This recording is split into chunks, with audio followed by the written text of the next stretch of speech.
Welcome to the Nerd Party. Let the filibustering begin.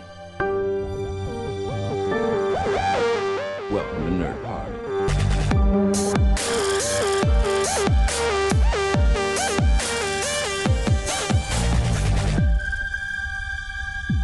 Hello and welcome to Filibuster here on the Nerd Party. Today's episode is a very special one because it's born out of a shocking confession. Despite being one of the biggest Robert Pattinson and Kristen Stewart stans in the world, as anyone who's ever listened to this podcast will know, it turns out that Lee had never seen the Twilight movies. So with some time off of work and the entire saga on Netflix, Lee has caught up with the movies that would propel our Pats and K-Stew to superstardom and make them so sick of the Hollywood machine that they would turn their back on it and keep A24 in business for the last 8 years. I'm your co-host Dallas King, a man blessed with eternally youthful genes, so that will make me the Edward Cullen of the group.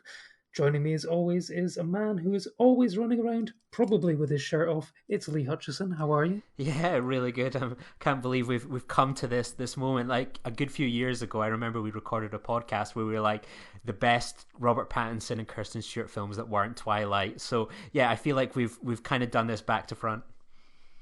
Now that makes sense why you made the stipulation everything except Twilight, because you actually hadn't seen them and you couldn't comment. But joining us today to talk about cinema's greatest love triangle, where a manically depressed woman must choose between bestiality and necrophilia, we have a couple of twihards. They are the perfect drug and my own personal brand of heroin. First up, it's the third point in our filibuster triangle, which will make her our very own Bella Swan. It's Kim Morrison. Thank you very much. That's the nicest thing anyone's ever said about me. Well, I could have gone, I didn't want to go with the stereotypical, well, she's a redhead, so therefore she must be Victoria and bit her into a said I want to kill her, so yeah. And joining us as well, we have a fourth person making this triangle a square today, and it's safe to say that she has ditched the vampires in a pursuit of a more a cappella group karaoke career, probably found at karaoke at the Edinburgh Film Festival whenever it does return. It's their very own Anna Kendrick. It's Laura Potier. How are you? I'm very well, thank you very much. Yep, it was only rewatching these films recently that I actually discovered that Anna Kendrick was actually in pretty much every single Twilight film. I thought she was just in the first one and then found better things to do, but somehow she seemed to get roped into appearing in all of them. So, how we're going to do this is basically we're just going to go through each film in turn and find out what people liked, what they didn't like about it, and yeah, I guess we're going to find out what Lee thought of them, and then also we'll see. Well, I've read all the books. Lee obviously hasn't, but I guess we can find out, what we thought of the books, how they compare to the film, and such like that. But I guess first of all, it's probably up to everyone to. I mean, Lee, will come to you first. This was your first experience of Twilight. Without giving away too many spoilers, because we'll get into each film. How was it for you? Yeah, the one thing I would caveat, like a couple of years ago, I did watch the first Twilight. I watched it as part of the 52 Films by Women Challenge, and I probably would have watched all of them that year had they been sort of directed by women. But I thought, you know what, I'm gonna finally watch Twilight. It's on Netflix. I'll give it a shot. And I kind of, obviously, I have just completed a rewatch of a watch of the entire series. But I always quite liked. I like Robert Pattinson and Kristen Stewart. I was like, I want to see this kind of film that sort of informed their careers, their reputation, that really wasn't ever kind of tainted for me anyway. So yeah, I was kind of curious to check them out, and yeah, and up until about a couple weeks ago, I'd never watched New Moon and Beyond, but yeah, it was quite exciting to go back to the start. Okay, so Laura, let's come to you. You are a self-confessed twihard. How did you get into the series? Did you read the books first, then the films, or was it the other way around? Yeah, so the first one came out in 2008, and I think that's when I started reading the books, and at the time I was in an all-girls school, so obviously that was like, in order to partake in social life, you had to have read slash watched the movies. So yeah, it was kind of forced upon me. Um, and the appreciation for the finer things in that franchise came later though, I think. Okay, Kim, I mean, just by the photo you sent all of us earlier, I think you're probably the biggest fan of us here. I mean, you've got all the books, probably hardbacks, paperbacks, every edition of the DVD, and including the seriously impressive Barbie doll collection. I mean, how big a fan of Twilight are you? Well, no, I'm a massive Twilight fan, and it's one of those things that I think from liking horror films and there being a lot of like terrible horror films, I've never really been embarrassed about it. Like it's one of those things that I've always just kind of embraced fully. So I worked in HMV when the first Twilight came out, and I completely missed it in the cinema. I hadn't heard of the books, but when it came out on DVD, HMV went absolutely bananas. So we had the DVDs everywhere, we had the books, and the little TVs behind the till used to play the film just on repeat all day. So I was constantly in the corner with my friend trying to perfect Alice's like baseball pitching high leg, which I never quite managed. But so yeah, I hadn't really heard of it until it came out, and then obviously I'm a massive Paramore fan. The fact that Paramore had like 2 songs on the soundtrack, which again I'm sure was playing in HMV non-stop. So I bought the film on DVD, watched it, and then read the book. And then I remember reading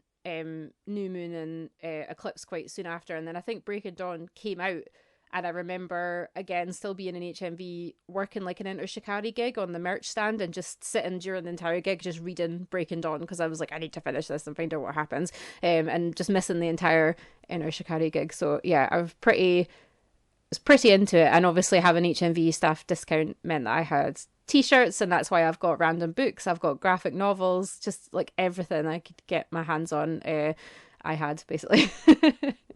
Any cardboard cutouts from like the video displays? Did you take any of them home? No, actually, but I feel like if we'd had them, I would have, because at the time my boyfriend used to work in the Princess Street HMB, and I worked in the one at St James in Edinburgh, so we would have had the like coverage of 2 shops to stealthily steal stuff from. So I either they were claimed by someone else, or we never had them in the first place due to like safety, because people would probably try and stolen them.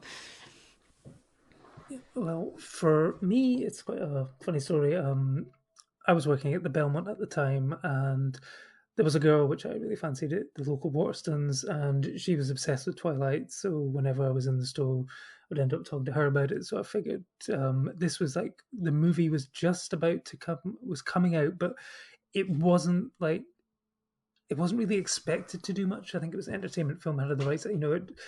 The books were just taking off, but the first film had already pretty much been made. So I managed to persuade our cinema chain to book in the film, and we put on a screening where basically I managed to get her to basically encourage anyone who bought the book from Waterson's to come along to the opening night. And safe to say, it was crazy how much people love this film.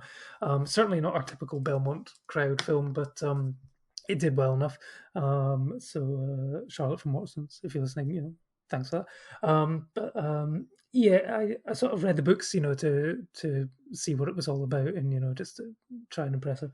And that sort of turned out to kind of be in that sort of Josh Radnor liberal arts way, where he sort of chastises Elizabeth Olsen for reading these. Claim it be the worst book in the world, even though he hasn't read it, but he does read it, and then claims it's still, the worst book ever written in English or any other language if it had been translated into those languages. And she thinks he's a snob. Basically, shout about what you love, but keep quiet about what you hate.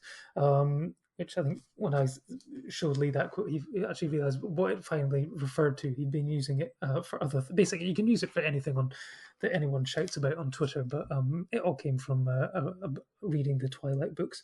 But yeah, that's how I first got into Twilight, and then ended up, as you do once you start a series, you kind of have to see it through all the way to the end. So ended up reading all the books, and then watched all the movies. So let's dive into 2008's Twilight, a very different vampire movie, I think it's fair to say, from the previous 2 vampire films which I'd watched in the year up to that, one being 30 Days of Night and the other one being Let the Right One In. So it's quite a change of pace, but this one was directed by Catherine Hardwicke, the only Twilight film to have been directed by a woman, and I think perhaps, certainly in some respects, the saga may suffer for that later on.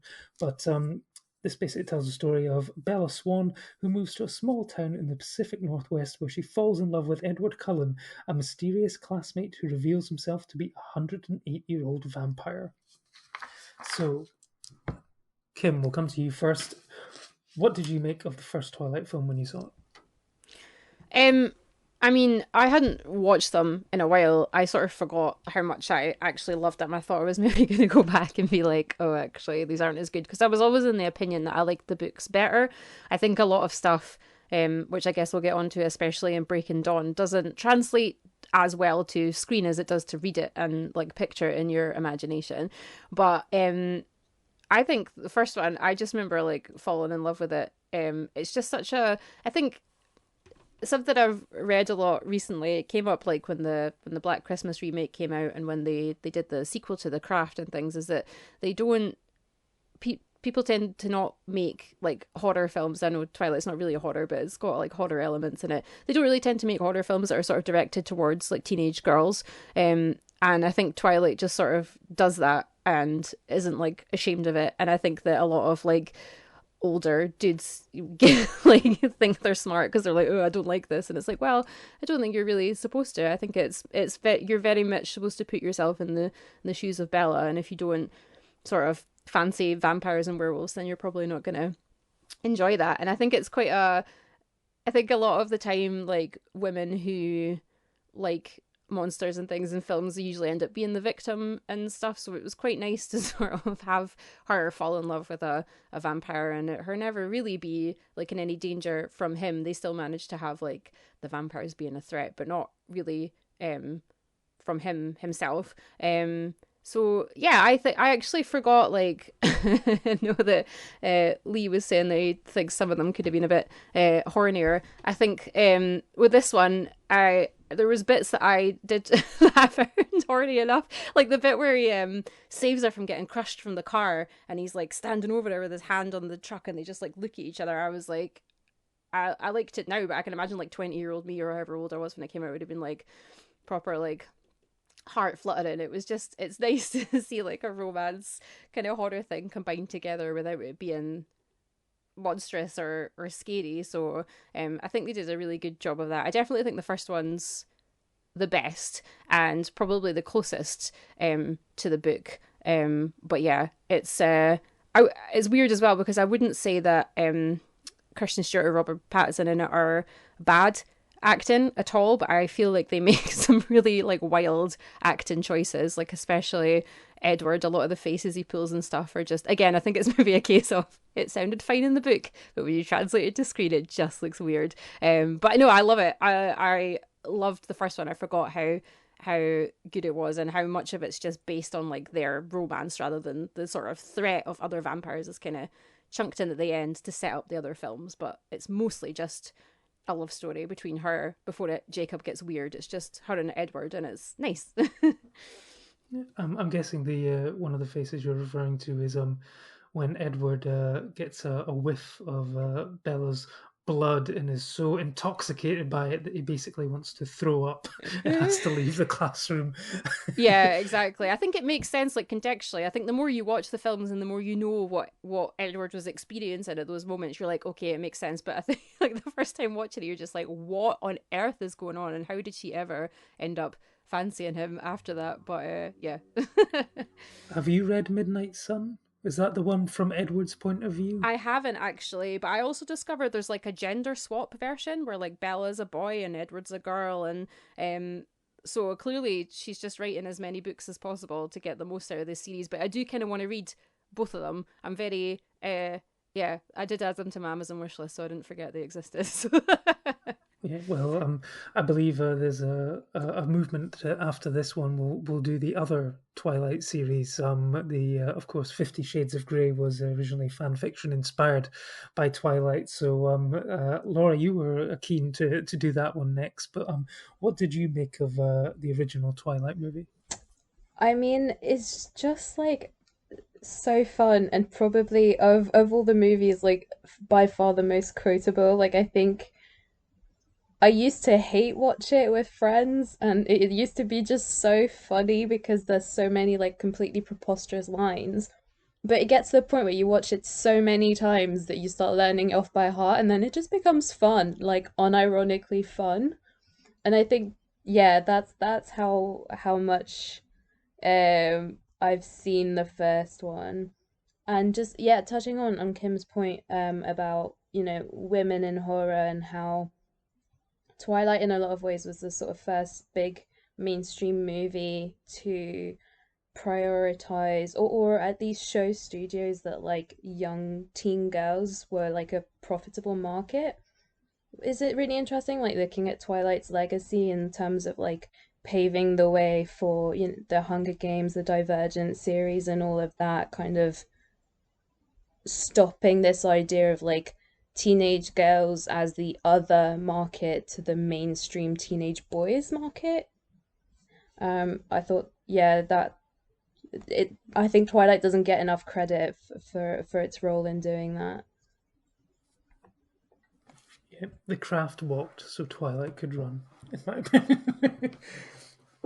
So, Lee, first time watch, what did you think of it? Yeah, so obviously, yeah, so kind of if I go back to my first time a couple of years ago watching it, it kind of matched up with how I felt about it this time around. Where I like the first one. I mean, I don't think it's a good film, but it's quite fun to watch. Like you watch that and you go, I get it. I get the why people like this movie, the like series, and are invested in it that perhaps you don't get with the other ones. Like it's just this really quite self-contained, like 2 hour movie where it seems like when you kind of look at like the cultural imprint that Twilight has on like social media and online, it's like people talk about the soundtrack for this movie, the is it baseball that they play, that scene, like the soundtrack, for example. Like everyone talks about this movie, and just like I remember just watching it, and like, I wasn't sure what to expect because, as I say, I just really was quite isolated from it. Like I remember the closest I ever came to seeing a Twilight movie was I was in New York at the time, and I went to go see Toy Story 3, and I think it was the night that one of the last movies was coming out, and there was like a huge queue of like teenage young women going to see a film. Like I don't care, like people like, as you say, people like what they like, and that was my thing of like, oh, that's good, that gets a crowd in that aren't being catered to in other respects. But with the first Twilight, you just watch it and it's so enjoyable. Like the bit that cracked me up, and I'm like, this is the tone that I hoped for the film, was like when like Edward Cullen walks into the classroom and like the fan goes, and it's just like, it's really like, you can't tell if it's like tongue in cheek, it's being ironic, or it's just, this is a really silly franchise that's come from like a weird kind of book. And I was like, I can dig this tone, and as you say, like it has a really interesting kind of supporting cast.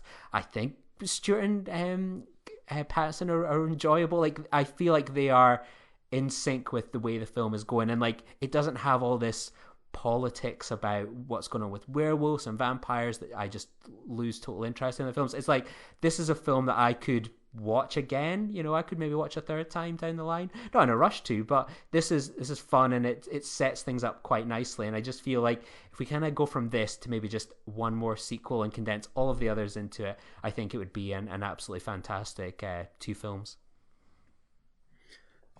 Yeah, no, I mean, I sort of actually just kind of enjoy the first one on rewatching it. I think, I mean, it's got the sort of the fantastical horror sort of elements, but it does still kind of play like a traditional sort of high school movie where, new nerdy girl comes to town, falls in love with the jock, and then, she tries to fit in, but then they have a falling out, and then they get back together again at the end. There was a lot more voiceover than I remembered. There's a lot of voiceover in the first one. And I think it's what's it, in adaptation, when Brian Cox was playing Robert McKee, he says, "God help you if you use voiceover in your work. It's just lazy writing."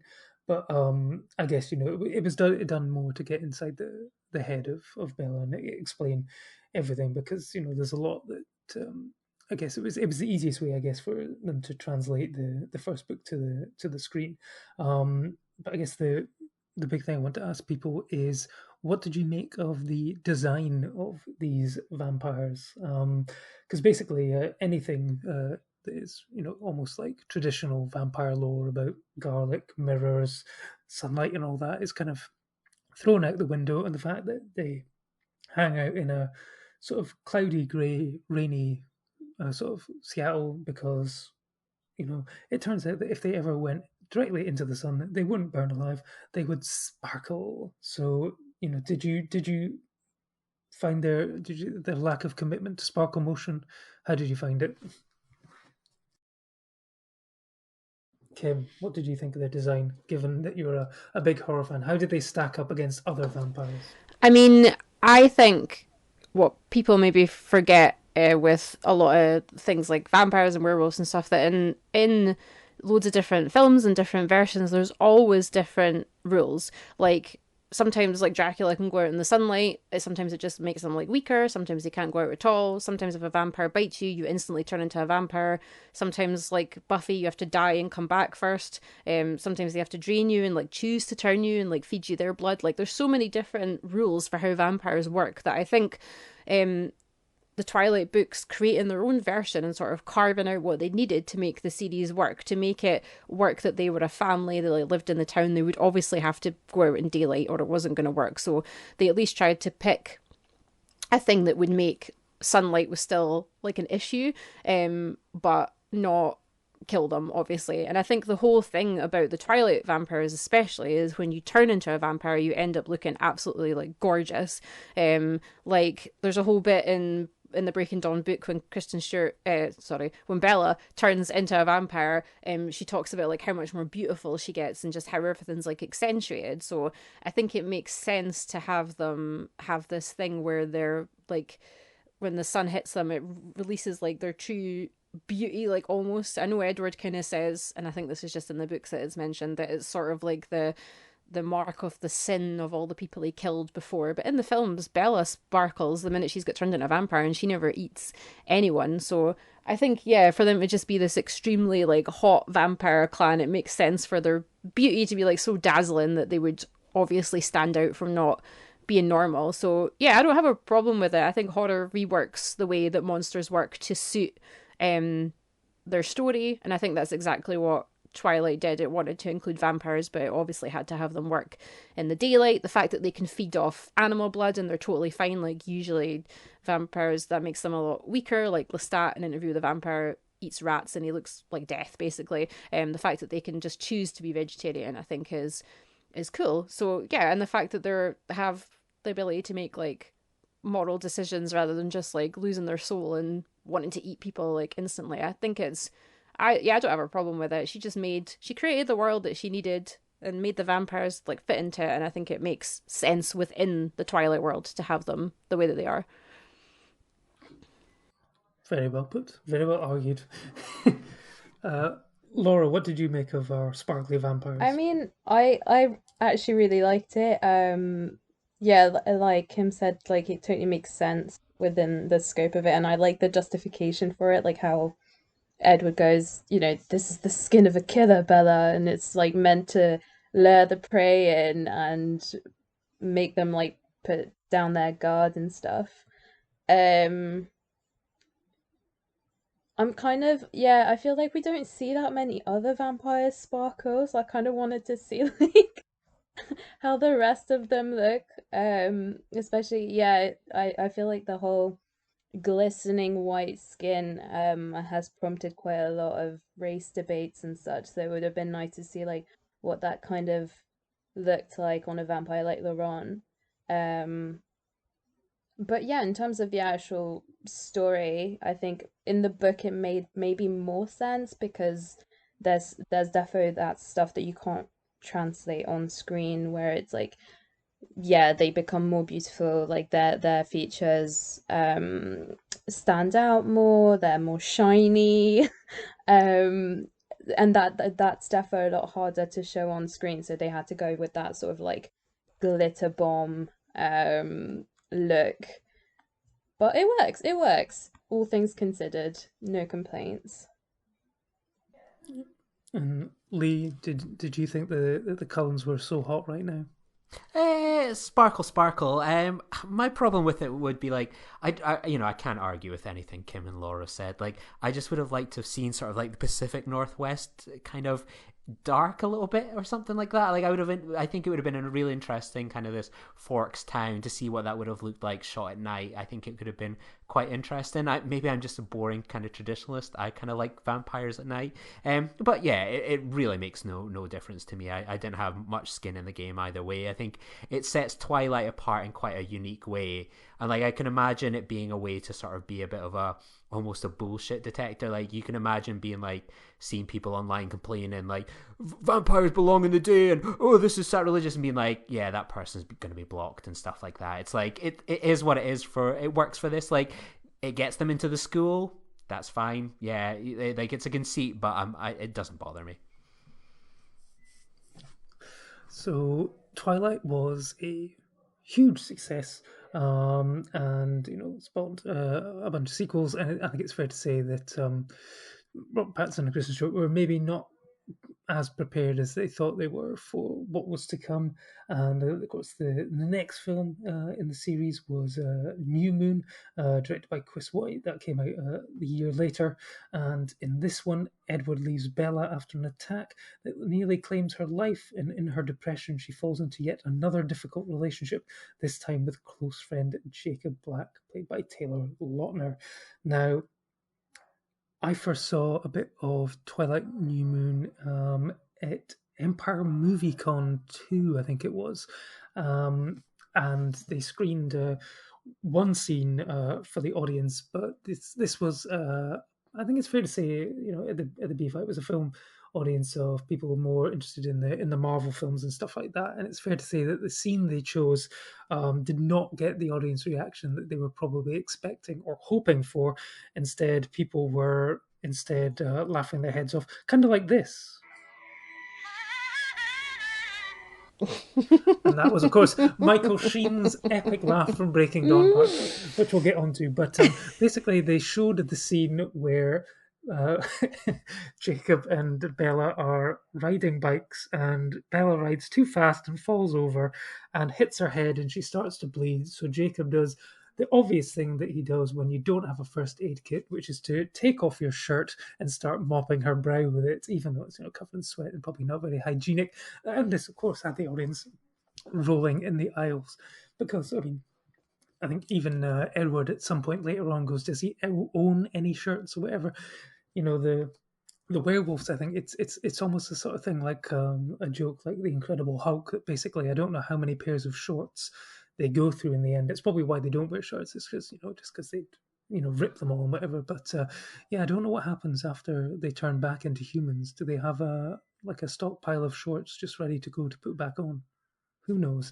It's one of those things which I can't remember if they ever covered in the books, but it's certainly not shown in the films. So, Laura, let's come to you first. New Moon. What did you make of the second installment in the story and the enhancement of the part of Jacob Black in this? I think that was the first time I realized that Taylor Lautner was just pure white, and that took me back. That's besides the point, but I think like everyone in their life has had that shock when they first find out that he's not actually Native American. So worth mentioning. But no. I'm having that moment right now. Oh mate. No, I tell you, like everyone has that moment and you remember where you were when you found out. You know what? It's not my favorite. I think of all the movies, between it's between 2 and 4 that I'm not the biggest fan of. But I do appreciate what they did, trying to like show the portrayal of like depression and all those, like she goes through so much angst.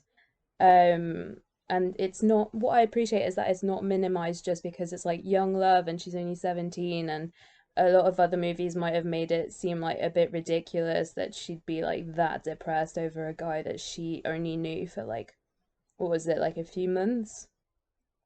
And I think it's interesting as well that you kind of see her without Edward after having known him, and that makes the relationship more interesting once he comes back, especially for all the people that were like, "Oh, team Jacob," at least Jacob had his chance, even though he didn't score much in the end, which is cool. Yeah, not too fan servicey either, which is good.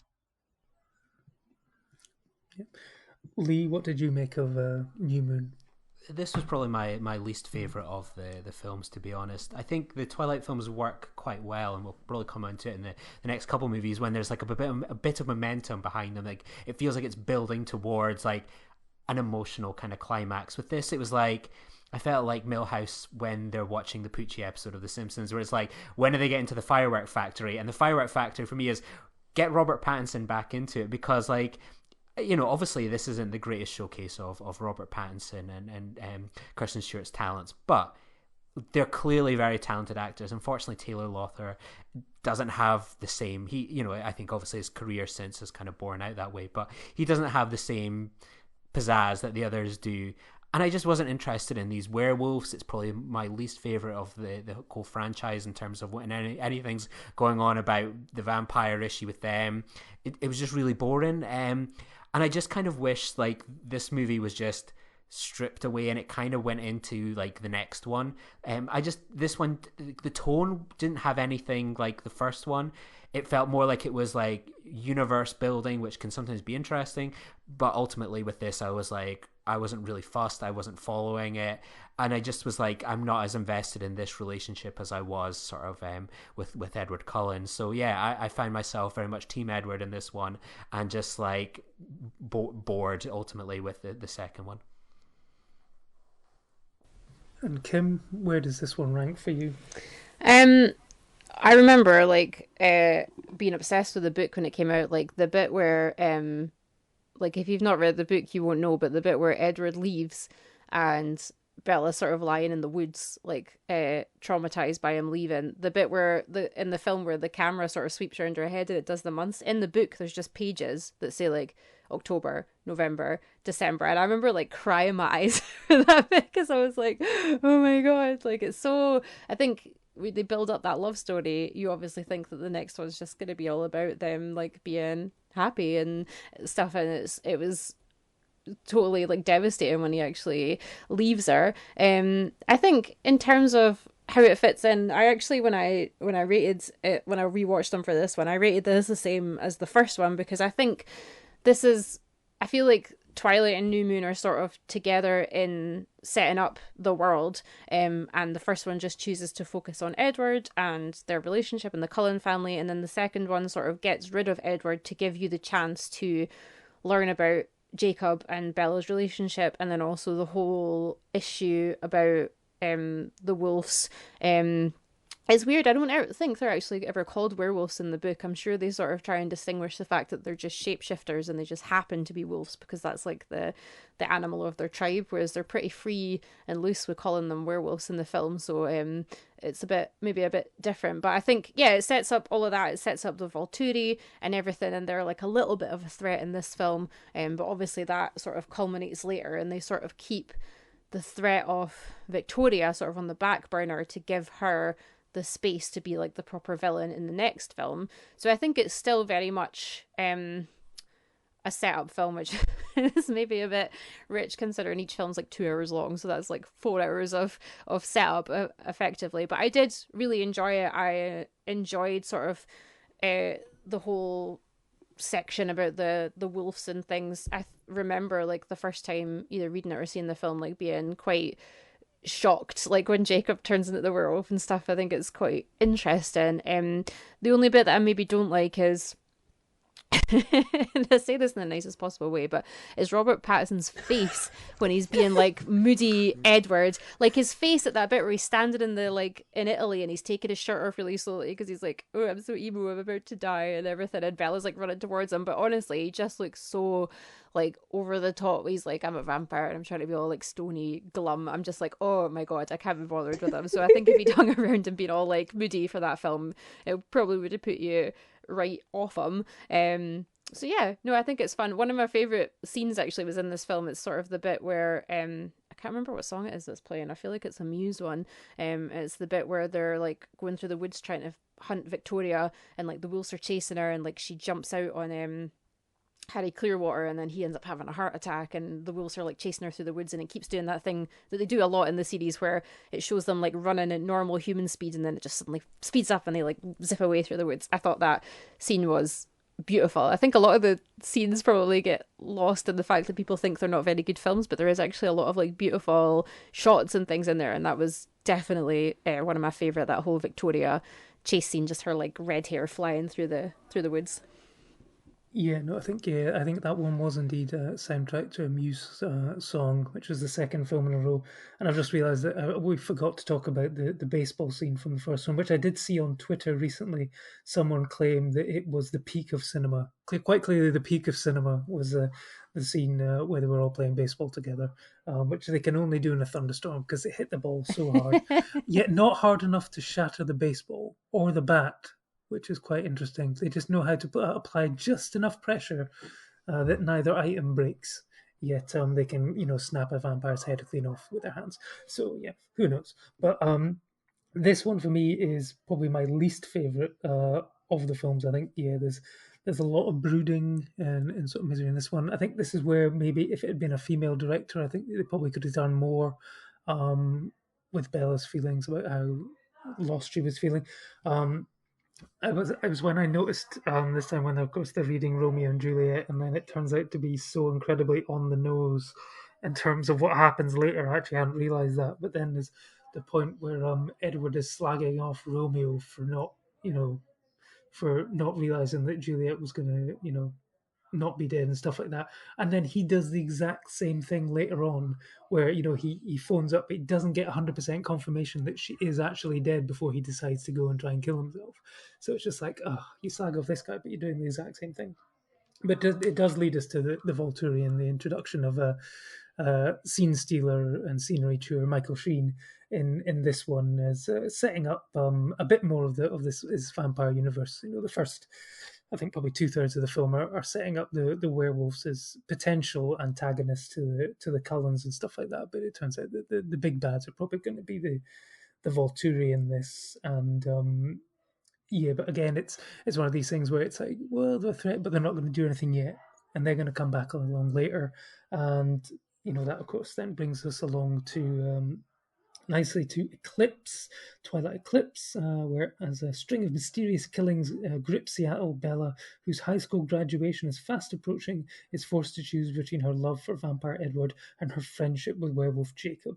Now this one is directed by David Slade, director of 30 Days of Night, who, when Twilight became big, was asked if he'd ever direct a Twilight film, and he said, not in a million years and over my dead body. But then of course the cash was clearly too much of a lure for him, and he decided to do this. And I think for me, certainly like the opening scene when Riley Mears is killed, this is a completely sort of different feel to Twilight. It feels much more like a horror movie. It's got more energy. The cinematography is much more dangerous and exciting. And yeah, I mean, Lee, let's go to you first. What did you make of Twilight Eclipse? Yeah, I like this one. I thought this was a return to form for the franchise because it had that momentum. Like, as I say, I was not Team Jacob or that relationship whatsoever in the previous movie, so there was very little for me to get out of it. I was really wanted those two get back together again, and I think with this, like you feel that relationship is coming together. Obviously, the movie ends with them, they're off to get married, or I think they propose, etc. But I like that, and like this mystery element about like the murders taking place, like. After the kind of previous movie where they go away to Italy and there's all this talk of like the politics and the dynamic between the shapeshifters and the vampires, like this was like, oh, this was interesting. And I do feel like David Slade, I think he's an interesting director. I don't think he's directed a feature film since Twilight, but like you look at kind of his work on things like Hannibal, for example, the guy can do horror. And I just thought there was some really interesting bits in this. And yeah, I like that it just felt like it was building towards something again, and I really like that kind of momentum in the film that kept me engaged. Whereas in the previous movie, anytime like they were talking about these dynamics between the two clans, that was just me checking out. With this, I was like, oh, I've got a relationship, I've got these two things, I'm happy enough to watch this. Kim, what did you make of Twilight Eclipse? How did you feel it ranked, and what did you make of the decision, the unfortunate decision for Rachel Lefebvre to be recast by with Bryce Dallas Howard? Now, apparently, it was a contractual thing where she was apparently on another movie which ran over, which meant that she had to get replaced. But it did seem a bit of a shame where she was in the first one and it was setting her up to be the big bad in this one, and then she missed her chance. Even though I think I has anyone ever watched the audio commentary for this film? It is a joy in itself with Robert Pattinson and Kristen Stewart basically taking the piss out of this film, and they're like, "Oh my gosh, who could it be? Who's doing all these killings?" And it's like, well, we only have two real, enemies, Victoria and the Volturi. It must be one of them, but then no one ever thinks about, well, it could be one. If it's not them, then it must be the other one. And then, yeah, it's just basically them taking the piss out of it. But what did you make of the recasting of this one?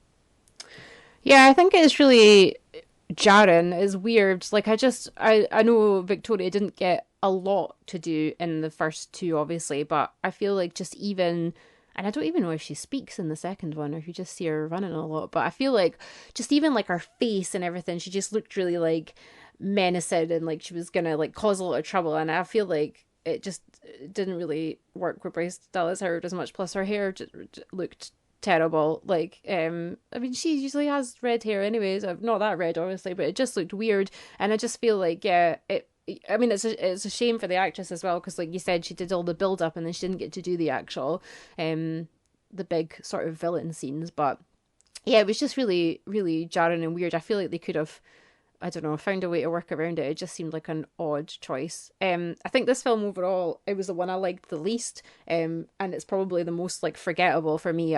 The book as well is the same, so it's not just the film version. I feel like you're sort of aware in the Twilight books that there's never that much of a threat. Like no one good is really gonna die. And so they sort of get around that in Breaking Dawn. But in this one, it feels like the entire film's just this build up to a fight where you know that they're gonna win and like nothing's gonna happen. So all the fight scenes and the battle scenes and stuff, I think it's cool that the wolves and the vampires sort of come together. But yeah, it just feels like a big build up to a fight that in the end is quite anticlimactic, because they just sort of, you see a little bit of the group battle and then Edward's like, oh, surprise, surprise, she smelled me and knew you'd be with me, like why did we never think of that? And then they have a little fight and then that's it, she's dead. And I was like, oh, that was 3 films worth of bad guy just wiped out in like 5 minutes. It just feels a bit like okay. And it's just a lot of the most annoying stuff I think about Bella and Edward's relationship's probably definitely in this film, where Bella's like, well, the Volturi said, you had to change me or we're all gonna die, and Edward's like, nah, I'm sure it'll be fine, we can just trick them. And it's like, oh my god, just change her into a vampire for goodness sake.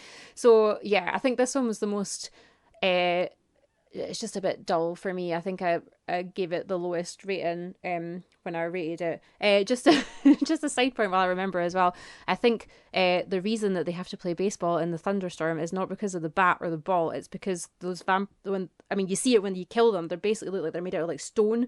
They're so heavy. So it's for things like when Edward and his brothers like smash against each other, it makes so much noise that they need the thunder to cover. And like when they smash into the ground and stuff, it makes so much like ridiculous noise that they need the thunder to cover it. But I still don't know how they managed to hit the baseball that far without smashing them. But yeah, just as an aside while I remember. Cool. So, Anne, Laura, let's come to you. What did you make of Eclipse and the culmination of this ménage à trois? Yeah, it's a funny one, because I think watching it you get a lot of enjoyment out of it, but I do agree that as part of of the saga as a whole, it is pretty inconsequential and just like quite forgettable. Like I think you could have had that whole story, without a whole film dedicated to it.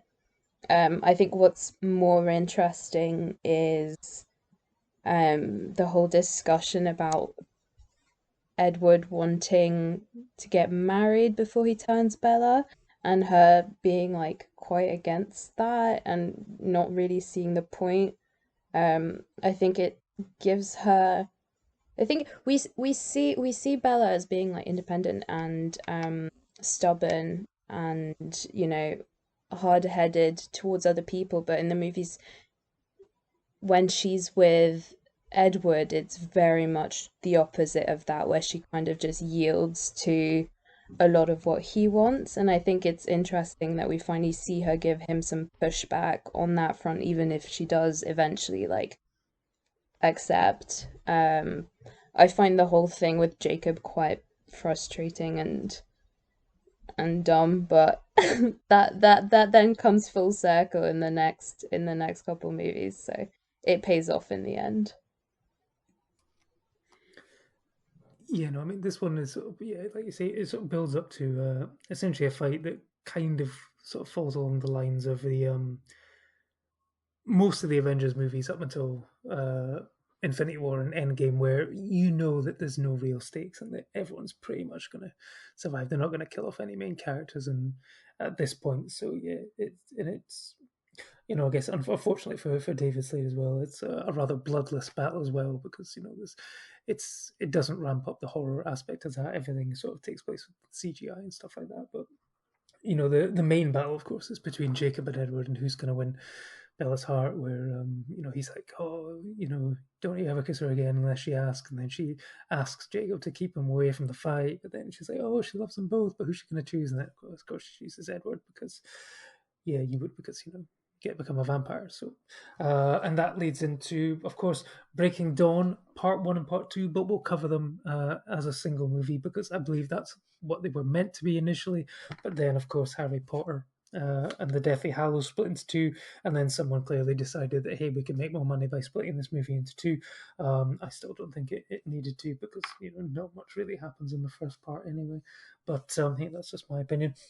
But Bella and Edward celebrate their wedding, but after their honeymoon, things take a turn for the worse when Bella realizes she is pregnant as the baby grows at an abnormal rate and causes health problems for Bella.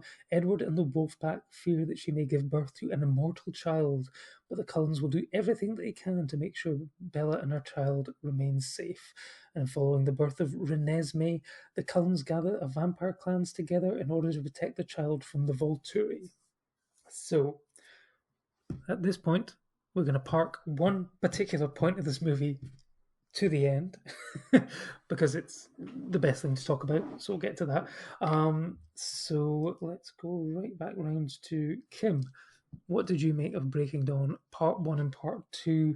And let's keep it up to the point where just before the final battle, so we can include stuff about the wedding, the honeymoon, the sort of cheesy sex comedy montage of getting ready for having sex with a vampire, and then of course the probably one of the more controversial aspects of the book, the imprinting on our old baby. What did you make of it? Man, yeah, Breaking Dawn is definitely the most bananas one. And there's just, yeah, there's so much. I think it's that way where, yeah, it probably didn't need to be 2 films, but also there's just so much going on that it, like, when I watched them, I never felt really, like, bored. I definitely liked part 2 better than part 1, just because, again, Moody Edward doesn't really do it for me. I cried twice at Breaking Dawn, actually. I cried in the first one when she was saying goodbye to Charlie, because, God, Charlie just deserved so much better. Like, honestly, that poor man. What a shame. I also didn't realise that when they turned her into a vampire, they were going to just tell him that she died. I forgot that. I thought that they were going to, like, yeah, all the Cullens are there. I thought they were just... Why did they build them a house in the woods if they were just going to fake her death and leave? It doesn't make any sense. But anyway, and then I cried again at the very end when they do, like, the montage of their whole relationship. So that was fun as a 33-year-old woman. But no, I like this one. I think it's interesting to see how much of a, I mean, obviously he's got reason if he thinks it's going to be some weird killer vampire baby, but just how much of a douchebag Edward is to Bella when she's pregnant. Like, he's professing his love for her all the time and how he would do anything for her and he wants to protect her, and then, like, the minute she gets pregnant, which is, you know, very much his fault as much as hers. I feel like he should have maybe investigated whether vampires could get people pregnant. He just turns into such a horrible man, and I think it's interesting that Bella sort of forms this relationship with Rosalie, which she's never had before, because they've always sort of been quite conflicted about their opinions of being a vampire and sort of having that life. She goes to her because she knows how much she wanted children and a family, and she sort of builds that bond against Edward and Jacob because they're both very against her having this baby. Which obviously Jacob changes his mind very quickly on that front. I think what they did I can't remember how it is in the book, but I think it was interesting in the film that they sort of replayed the speech that Jacob gave to Bella about imprinting, where he says, like, you know, you just want to be there for them. You could be a friend, a brother, a protector. He never says the word lover because that's strange when it's a baby, but it's implied that that's where it's going. He sort of implies that it's just this really strong bond and he will be there as a protector, but it also just so happens that in like 7 years she's going to mature into a full adult beautiful woman. So it's weird. It is weird. I think again it's one of those things that, much like Renesmee having a fully animated, very aware adult face, you read it in the book and you're like, yeah, that makes total sense. I can picture exactly how that would look. And then in the film, they were just like, let's make this into a nightmare. And it's very terrifying. So yeah, there's a lot in this that maybe didn't translate as well from the book to the film. I think when you read the book, it makes a lot more sense. And there was no way they could do that without a bunch of CGI. And it was always going to look a bit questionable, but I could see where they were going. Renesmee was never supposed to be a normal baby. She's supposed to be like hyper aware and everything. So yeah, it made sense. But no, I really enjoyed it. I liked the second part a lot more. I enjoyed how they brought in as many different vampires as possible, and even ones that like eat humans and stuff. It shows that they were all like friends and things. And any film that has Lee Pace in it is always going to get 2 thumbs from me because he's just beautiful. So yeah, it was good. I enjoyed the second part better, but as a whole, I think it was a good story. Laura, what did you make of the conclusion of the Twilight Saga? Yeah, for sure part 2 is like a billion times better to me. I think part 1, I have conflicting feelings where on one hand I kind of respect how they really pushed the horror element of her pregnancy. I was like, that's a bold choice. That's not really something I'd expect. But at the same time, like, that shit scarred me. And I don't think I'll ever be the same after seeing that in cinemas. And yeah, to be honest, that whole film I feel like could have been condensed quite significantly. But at the same time, I appreciate that they gave the second half room to breathe by having it be its own movie. And then they bring everyone in, and I'm such a sucker for like an outcast team up, where it's like, oh, look at all these disenfranchised sexy vampires from all over the world that have like cool weird powers, and they all come together against the establishment. And it's not that deep, but it is fun. Including Oscar winner Rami Malek, of course. Yes. Who I'd forgotten about was in there. No, it's so good. No, and obviously I know we're gonna get onto it, but the whole like last fight bit is iconic. So, Lee, I believe I think this is probably the film, certainly from the Facebook chat, that you probably had the most fun with, I think. So, to be a contradiction, I did not enjoy part 2, but I really quite enjoyed part 1. To go kind of back to what I've kind of said, like, I thought with the first part, like, it dives straight in, like, it has momentum. I found it quite light as well at the beginning, where it feels like it plays out like almost a sort of like a kind of kiddie teenage like horror in a way. Like, here we go at the beginning, it's all happy, there's a marriage, everyone's gonna live happily ever after, and then you kind of have like a bit of a comedy element where like they go on their honeymoon and she's like, I'm just going to be a couple minutes, and then seems to spend about 5 hours like debating costumes. She then like starts randomly shaving her legs, and you're like, oh wow, like this film series that was like very kind of silver ring pledge, like this by and large, like Bella Swan has been like desperate to shag this guy since like the first movie, and he is constantly like, no, it can't happen. And then just when they sort of like, and it just felt like, all right, it's kind of getting back to that tone of the first one. It's a bit silly. It's very self-aware of kind of what it's kind of doing.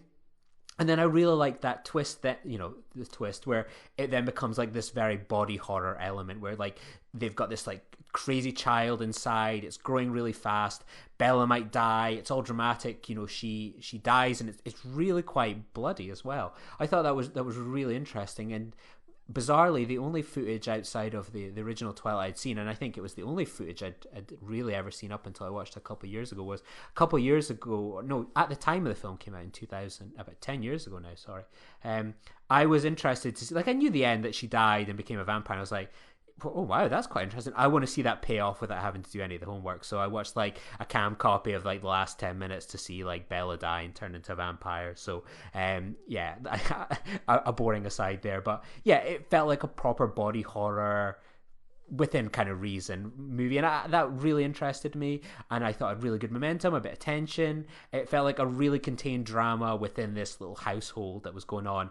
And then like the second one, it kind of, I wish it'd been more silly as the first one, where like she becomes this vampire, and they don't play to it that much. Like they kind of run around the woods a little bit, and then they have a funny bit where she's like, oh, you know, oh, you are holding back all that time with sex. Like they had sex once, and like the line that I just thought was so funny, where it's like, why is there a bed? Vampires don't sleep.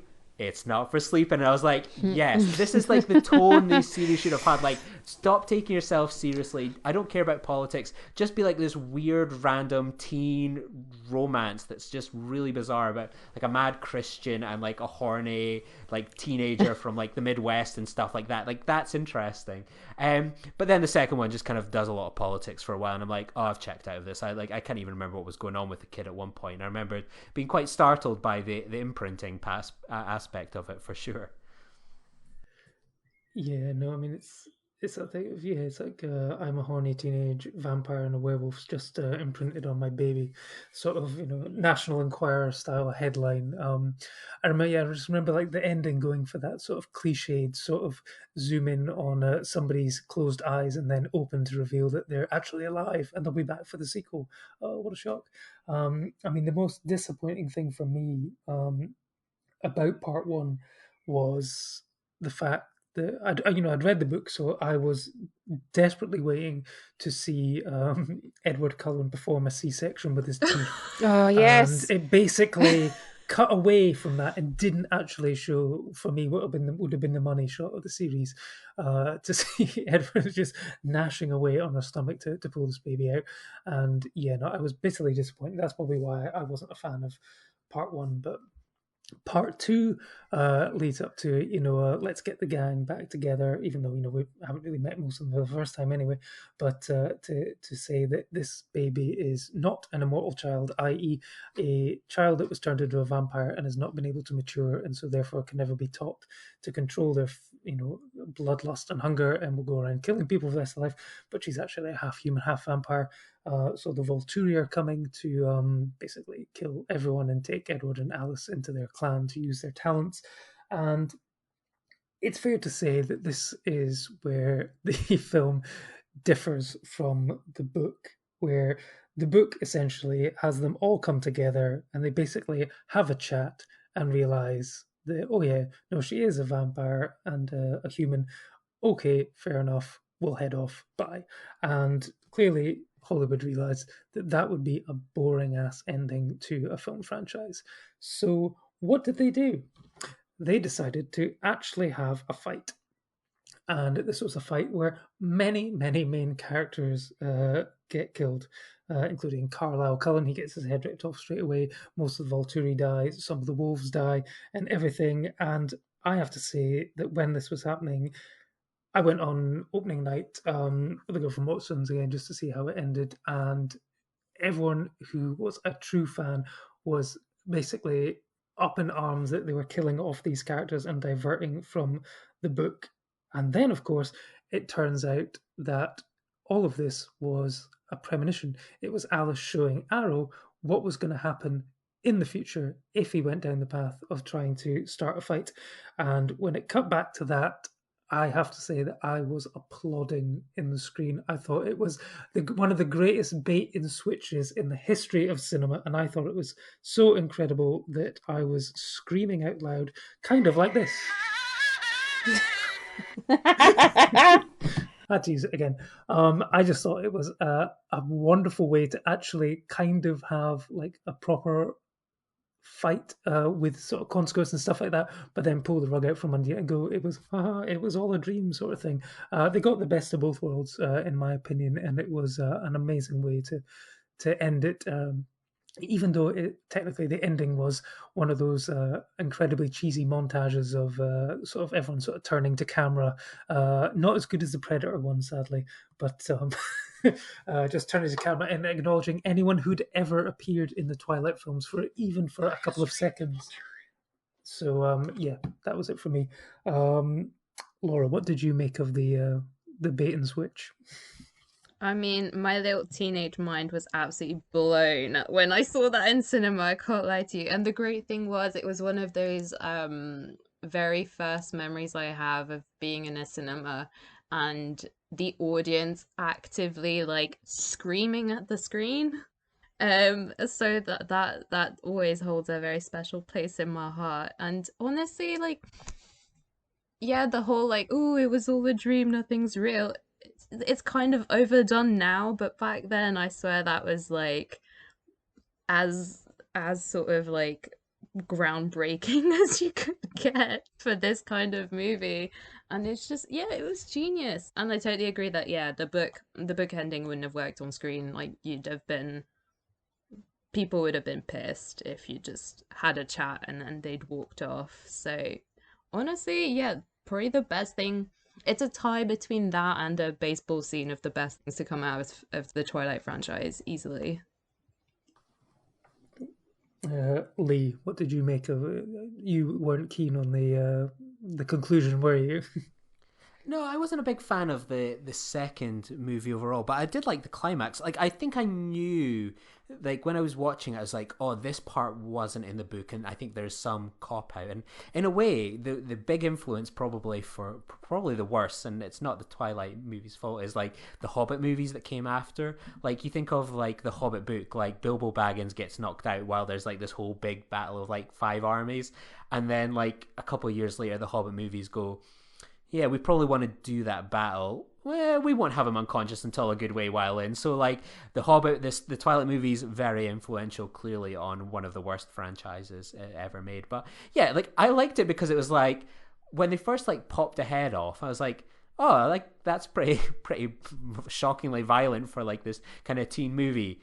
And then they kept doing it, and they kept doing it, and I thought that was quite interesting, really. I mean, it was like a nice payoff at the end. Like, I just think overall it like, for being split into 2 movies, it kind of ultimately limped over the finish line. While it had this good climax, it took a lot of effort to get there, and I just think if it had been a more condensed series, it would have had a lot more kind of personal stakes in it for me. It was just, by the end, it was just kind of like, I didn't need 5 movies to get to this point, so it was a bit of overkill. But you know, you really could knock it as a climactic battle sequence for where they went with the body horror elements, which I think the franchise does well, but not enough.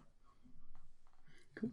And Kim, as a devotee of the books, what was your mind thinking when you saw this for the first time and they deviated so spectacularly from the book? You know what? For some reason, despite going to see New Moon and Eclipse in the cinema, for some reason I didn't go and see Breaking Dawn, like, either part in the cinema, and I didn't actually see it till like years later. So I think probably by the time I saw them, I'd probably forgotten like actually what happened at the end of the book, and I think I knew there was this big like kind of fake out battle because the sort of gifs of like Carlisle getting his head ripped off were pretty prevalent on like Tumblr and stuff. So I maybe didn't have the same sort of shocking kind of impact as it would have if I'd went to see it in the cinema. But like this time around, I actually loved it. Like, even though I knew it was a premonition, no one was actually going to die, I was still like, it was still horrible when people actually, like, when main characters died and when people were getting chased and things. It was really, I still found it really tense. So I think it did its job. I think it definitely gave us the best of both worlds, because I think, like I said, in Eclipse, the battle didn't really get any time anyway, and also it was just over very quickly and there was no sort of threat. So even though you know that everyone survives and it's fine, I think it was quite nice to see like how it would have played out, and you sort of get that like oh my god, and worrying about your favourite characters, but sort of getting that like sigh of relief at the end. I think it gave you a bit of both, and that was quite nice. And I also think it was probably a more realistic ending than the book, because the way that Arrow is and the way that the Volturi are, the odds of them sort of being just talked into leaving are incredibly slim. But for him to see that like he was going to die and everyone else was going to die, like all his friends and things, I think that was mostly what swung him. And then the revelation that there was other sort of half-blood vampires was just sort of the thing that sort of convinced other people to sort of leave. But yeah, no, I think it was good, and it was still really enjoyable watching it. I liked the body horror bits. Obviously there's the whole, I think they get away with more because there's no blood, because they're meant to be made out of like stone or whatever it is. There's one, I think it's in the final battle, where someone just gets their whole like jaw ripped open, which alongside Bella's back getting broken by her unborn baby were two of my favourite bits in that entire series. I was like, whoa, what is this rated? Is this 12 still? This is impressive. But yeah, like I said, well, there's no blood, I think you get away with a lot more gore. Though hands down my favourite bit was the Volturi, and I can't remember his name, but it's like the really droll guy with the long hair. Like when he went to die, he was just like, oh, finally, and then just got like ripped in half. He was just like waiting to die the entire time. He just cannot be bothered with vampire politics. So I thought that was funny. But yeah, I thought it was great. It didn't feel like cheap or anything. It sort of felt like the only way that Arrow was gonna leave. Though I think the bit where Jacob and Renesmee like leave as well, seeing Bella sort of send them off into the world was like really sad, because knowing that they were like gonna stay and die and just send them off. But the whole section where they're getting chased by vampires, I'm like, would Alice include that in the vision? Like, why would the Volturi care about that section? That's clearly just here for the audience, and that feels like lazy filmmaking. But apart from that, I loved it. I rated it as high as the first two. I forgot how much fun it was in that final battle. It's so long. There's so many people die. It's just brilliant. And then nobody actually dies, so it's extra good. Because no one wants anyone to actually die in those kind of like teen romancy movies. You want everyone to survive. So I feel it was like the perfect way to end it. Actually, one of the few times that the film did it better than the book. Yeah, that and Watchmen, in my opinion. Always that differ from the end of the book and managed to make it work. So yeah, so that brings us to the end of the saga, a saga that would basically unleash a slew of young adult book franchises on the world, from the successful such as Hunger Games to then ones like Divergent, Creatures and stuff, many that would never actually finish their sagas, sadly, because they just couldn't sustain. That's one of the things that this basically resulted in, is films basically kicking off franchises but then never actually either being good enough or working out how it was going to work. If everyone can remember DC's Dark Universe, how they were all setting up for that and then never able to follow through. But that brings us to a close here. Indeed, perhaps we will return one day for a 50 Shades of Grey episode. I actually haven't seen the other two films. I've only ever seen the first one, so I would need to visit them for the first time.